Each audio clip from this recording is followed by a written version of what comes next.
Why are members of the church ordained? Written and read by Brother Jerry Valenti.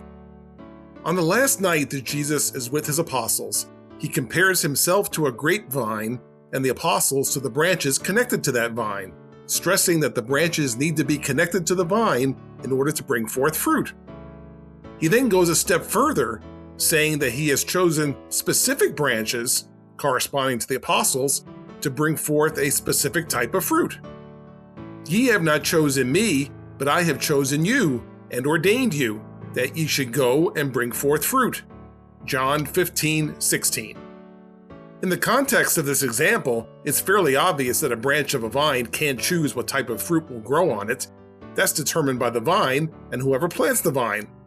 However, Jesus is reinforcing with the apostles that he has selected each of them to perform a specific job for the cause of Christ. It's not the case that there were job openings that these men applied for. Jesus sought them out and chose them for this purpose. Likewise, in the church today, there are jobs that need to be done that the Lord fills with whoever he chooses. The term that is typically applied to this selection process is to ordain. In general, this word describes the process by which someone in authority, such as God, puts something in place for a specific purpose. Therefore, an ordained individual has been put in place by God for a specific purpose, to perform a specific function and achieve specific results. In other words, to bring forth a specific type of fruit. In the Church of Jesus Christ, there are several different ordained assignments or offices that are part of our organization. Specifically, apostle, evangelist, elder, teacher, deacon, and deaconess. Individuals who occupy one of these positions should, on the one hand, consider it an honor to have been selected by God for the position, but should also recognize the responsibility that comes with having been selected. If God has chosen you for a job, he expects you to do that job. And he gave some apostles, and some prophets, and some evangelists, and some pastors and teachers for the perfecting of the saints, for the work of the ministry, for the edifying of the body of Christ.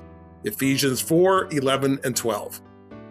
Based on the above, it's clear that the purpose of selecting individuals for ordained positions is not to bestow honor upon those individuals.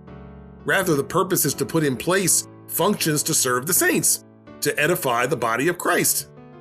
As a result, it doesn't really make sense to congratulate someone who's ordained into a position. Instead, we, as the members of the church, should be celebrating that God is providing additional services to us to assist us in our worship of the Lord and to help us grow spiritually and stay close to him.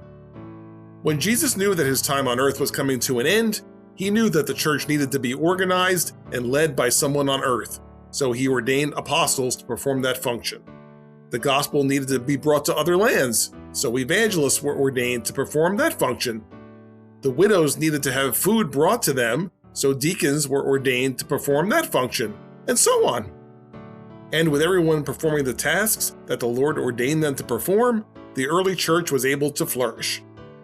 Likewise, when we have a full complement of functioning ordained officers today, the church is positioned to operate in the manner intended by God.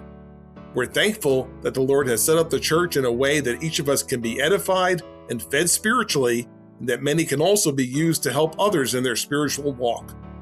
Jesus knew that many functions needed to be performed for the church to be successful, and we're thankful that he ordains people and equips them to perform those functions such that we can be blessed by the fruit that comes forth from their labors.